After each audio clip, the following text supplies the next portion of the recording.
صلوا على محمد وآل محمد.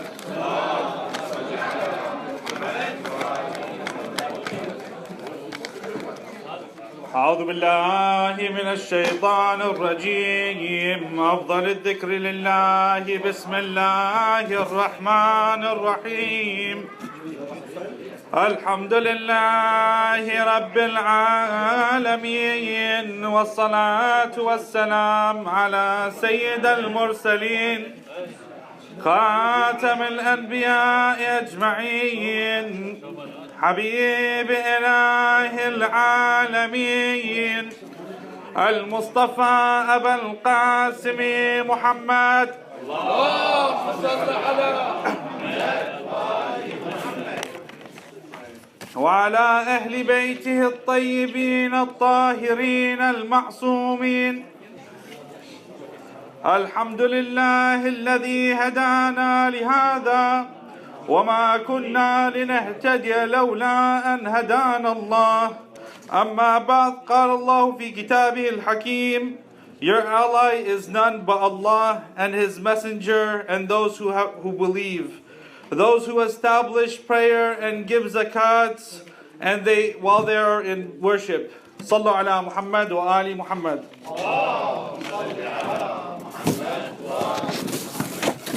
We're here to remember Imam Ali alayhi salam, Imam Amir al-Mu'mineen.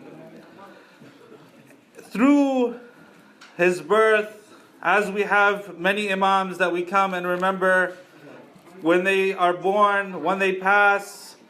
And one thing that if you speak about any Imam or if you review the life of any Imam, you see that they were all about action.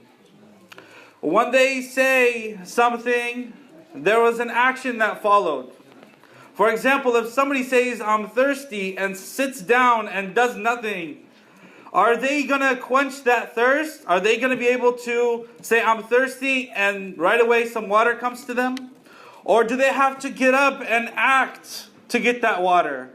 They have to put action in to get that water if they're thirsty. If they're hungry, the same thing. They have to go to their kitchen, look for the meal, prepare a meal. Then they will be able to feed themselves. This, after looking at every Imam, and after we look at ourselves, the Shia, the lovers of Amir al-Mu'mineen, the lovers of these Imams, we say that we love these Imams. We say that with this love, it's just words. We love them with our tongue, but we don't love them with our hearts. We don't love them with our actions.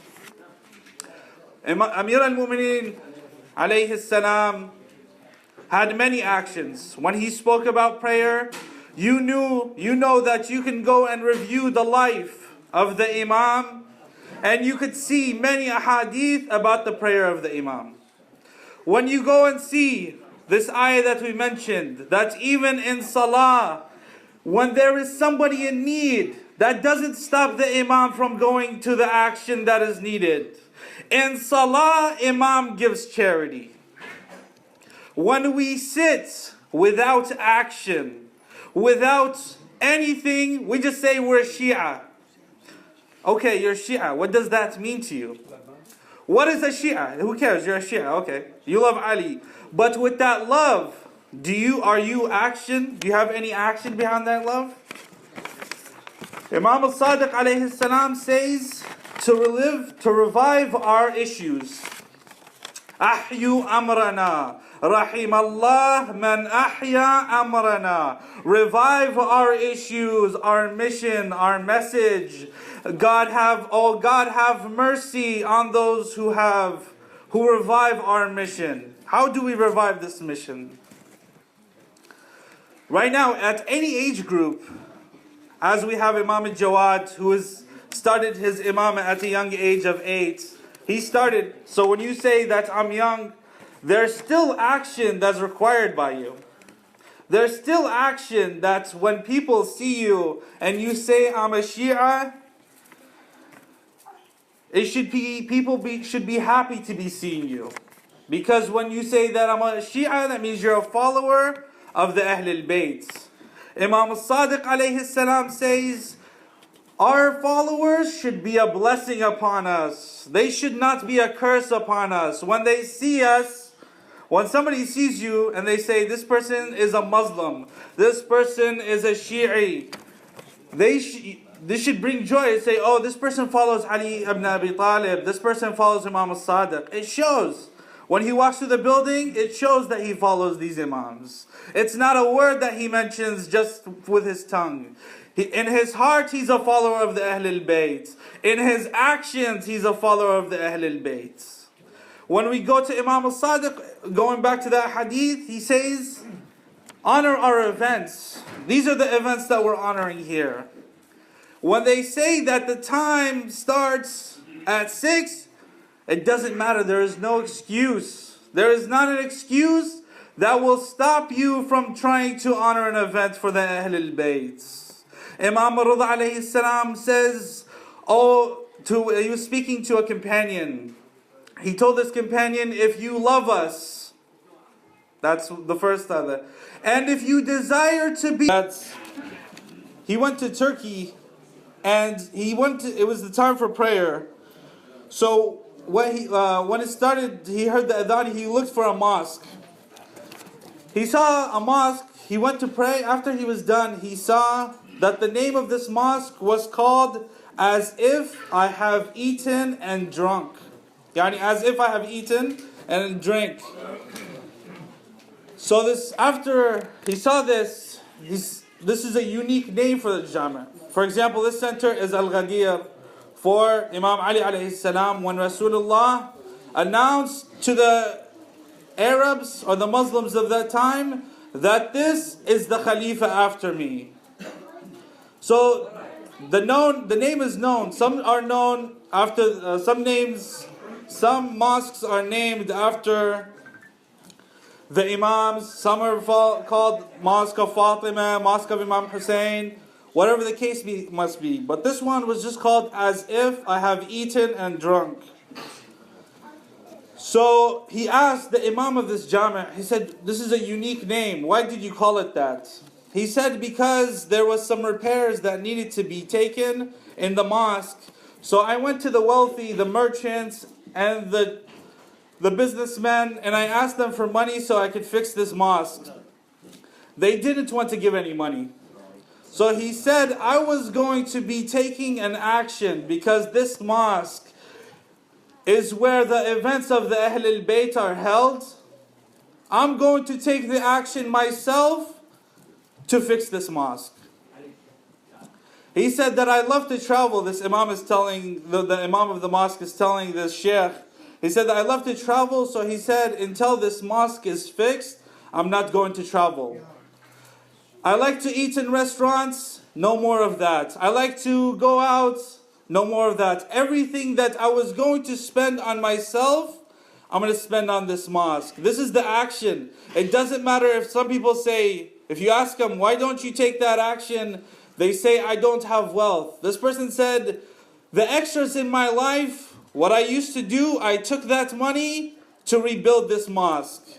And you have many people who take, even when they don't have. There's another sheikh that, one of the lecturers, he said he was speaking to his father about this sheikh. And he said this sheikh, when he died, had built 100 mosques. And he died not owning a home. This scholar asked his father, he said, how did he do that? He said, when he used to go to any community, he would say, ask them, what do you need? Do you need a mosque? So he would make it his mission to build a mosque. He would, whenever he was on the train, whenever he was on the subway, whenever he was in a taxi, he would say, this area, they need a mosque. They don't have a mosque. Give us a donation and we'll be able to build them a mosque. Just by doing that, by giving this action, it's just words that he was telling people. Just with these words, he was able to afford 100 mosques to build. These are the actions that the Ahlul Bayt want us to put forth. They want actions from us that don't bring negativity on them. Because some people fear Islam, they fear the Shia, because they don't understand. They see the followers, because some followers don't honor the Ahlul Bayt like they needed to be honored. So they see them and they take that as a whole picture as about everybody. So this is when we come to the life of Amir al-Mu'mineen, who Imam Zayn al-Abidin alayhi salam in his prayer used to say to Imam al-Baqir, "O son, whatever amount of prayer that I do, I can't make up the amount. I can't make up enough to make up how much Amir al-Mu'mineen used to pray." Amir al-Mu'mineen, who was born in the Kaaba, in the house of Allah subhanahu wa ta'ala.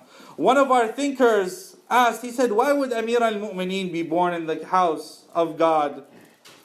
He said, because that answer came to me when the day of their marriage happened. When I was reviewing the marriage of Amir al-Mu'mineen to Fatima az-Zahra alayhi salam, that answer came to me. He said that Allah wanted the suitor to come from his house to go, that was born in the house of Allah subhanahu wa ta'ala, to be the one that goes and marries the one that was born in the house of Rasulullah. So these actions that we spoke about, start simple, whatever you do in your daily life, no matter what your age is, we can be that action that brings happiness and blessings to our imams. Those imams that we went to have stand near us on the day of judgment. And I'll conclude with this story. It said that there was a woman, when Imam al-Sadiq alayhi salam was alive, there was a woman who wanted to visit Imam al-Sadiq, but they were living in another area. So she asked her husband, let's go visit Imam al-Sadiq. He said, we don't have the money to go and visit Imam al-Sadiq. So she said, let's sell all of our belongings to go visit Imam al-Sadiq. So her husband agreed because he was a believer. So they sell their belongings and they go on this journey to Imam al-Sadiq alayhi salam in Medina. When they reach Medina, this woman grows ill. She's on her deathbed when they reach Imam al-Sadiq. She tells her husband, you go and just give Imam al-Sadiq my salam. Let him know that his follower is here to visit him. But due to this illness, I can't make it. So her husband goes to Imam al-Sadiq. When he comes back, he's surprised to see that his wife was in good health. He asked, what happened? I just left and you were on your deathbed. She said, as I was going through death, it said that I saw a servant come and care for me. It said that this servant, when he was caring for me, there was somebody at the door who knocked. And this servant spoke to this person and told him to go away. He said, what did he tell this person that knocked? He told this person, "O Israel, were you not ordered to obey us?" Israel alayhi salam said, yes, we were. We were ordered to obey you, Ya ibn Rasulullah. He said, then don't visit this woman for another 20 years.